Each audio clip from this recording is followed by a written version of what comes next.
Now, I think one of the problems that we're facing in Ireland at the moment, why there aren't more people up in arms about what's happening, why there are, I think so few Irish people really who seem to care about this ongoing plantation that's happening to our country, I think is because, still most Irish people, I think we're still too comfortable. We have this thing where, if we have enough money to go down the pub and, have some hobbies, and for the women to have their, I don't know, their sort of fashion indulgences, and you got your soaps on TV and stuff like this. And so long as you can still afford to have one or two kids and go on a couple of holidays a year, I think most Irish people are still reasonably happy with that. We're still too comfortable, and I'm not saying that's like we're living in the lap of luxury or anything like that, but there's just kind of complacency in us, in a lot of Irish people, I think, which really needs to be shaken out of us. And I see it in even people who are quite close to me. I see the same thing. And, I've noticed I have to be careful what I say. And I am up to a point, but sometimes I just come out and I say what I think, because I can't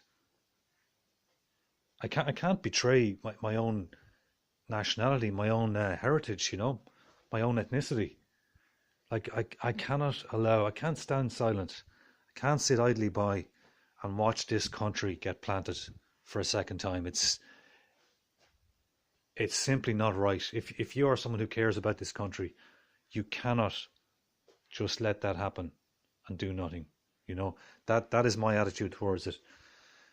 And but like I said, I think we still have this thing in Irish people where we're sort of happy enough to go along with the situation, and so long as things don't get too bad, and so long as your kids are not getting attacked on the way to school or this kind of thing, or so long as you don't feel physically threatened, and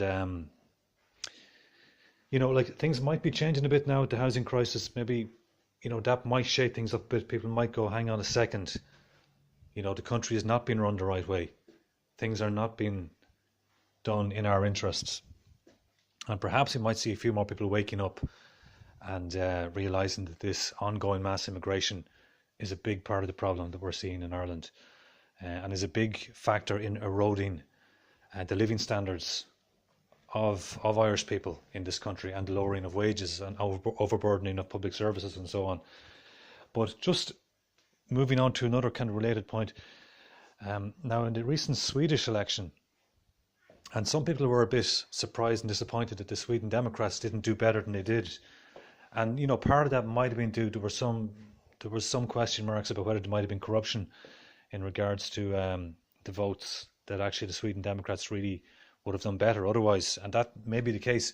But even leaving that aside, I remember reading there was a video about the election, and somebody who was either based in Sweden or had been living in Sweden previously mentioned that a lot of ethnic Swedes, a lot of Swedish people, a lot of native Swedes still live separate from diversity. They know what parts of each town and city to live in, so as to avoid the diversity, basically. So essentially, they're self-segregating, and this is kind of going on. And as a result, most Swedish people aren't exposed to all the multiculturalism. They're not exposed to all the Middle Easterners. They're not exposed to the Muslims, and so when we see problems in Malmö and other parts of Sweden, when we see about the grenade attacks and even knife attacks, and sexual attacks on kids and stuff like that, they are happening for sure, but they're happening in certain places, in particular places, and they're mostly happening in the diverse parts of the cities and the bigger towns. And basically, the majority of Swedes, like the 90% upwards of Swedes, are not really seeing any negative impacts of this on their daily lives, because they're not interacting with the migrants. They are deliberately avoiding where the migrants live, where the migrants go, and as a result, they're not really living in the real world. They're not seeing the real negative effects of this diversity on their culture. And I think there's an element in that in Ireland too, and maybe across Western Europe generally, that native Europeans, they know where to go, they know where not to go. So you can basically delude yourself. You can spend years, like some of the people I know that are close to me, I reckon they would go on for another 5 years before they may finally wake up and realize, you know what, we've got a serious problem here. We've got maybe 25%, maybe 30% non-Irish in the country, and we're starting to see problems now that we can't ignore. While for the likes of you and I mean, we already see the problems now. We see the problems 5 years ago. But, we're the ones who are actually talking about it. But the difficulties of getting through to people who, because of the way they live their lives and because of, their deliberate decisions to avoid interacting with non-Irish, or certainly with non-Europeans anyway, for the most part, they can sort of avoid stepping into the real world. They can live in this parallel universe where very few migrants are, or at least only the more civilized migrants are, and that seems to be what's happening. And there's an interesting development which is going on, and I know one or two people who've commented on, not in my videos, I think on Orla Red's videos, have mentioned this, that basically one of the ways which Irish people are kind of sidestepping the diversity is they're basically enlisting their kids into all Irish schools, into Gaelscoils. So the kids end up in a almost entirely Irish environment, with nearly all native Irish kids. You might get the odd kid in there who's not native Irish, but generally speaking, it's all Irish kids, with the occasional non-Irish one. But if it's only a few, it's grand. They're not going to disrupt things.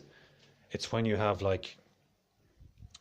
15, 20, 25, 30% or upwards even. That's, then we're talking bad news. But that's what's going to be in the future. And that's what we're going to have in the future. And, I think it's going to get to a stage where Irish people are going to have to, they won't be able to avoid the diversity. They'll have to face up to it. They'll have to realize that we have a serious problem. But the thing is, by then it'll be too late. And that's the real worry. And that's, I think, why Sweden didn't vote more towards the nationalist, the patriots. And this is the thing: if the comfortable Irish, if the comfortable Swedes, if the comfortable Europeans generally, the ones who are living in relative comfort and who are sidestepping the diversity, if they are forced to interact with the migrants, then they'll get a reality call. Then they'll get a wake-up call. They'll actually realize, you know what? This is actually not good. This is not good for our country. It's not good for our children. It's not good for our future. And then we'll see some action. But by that point, it may be too late. And that's the real worry.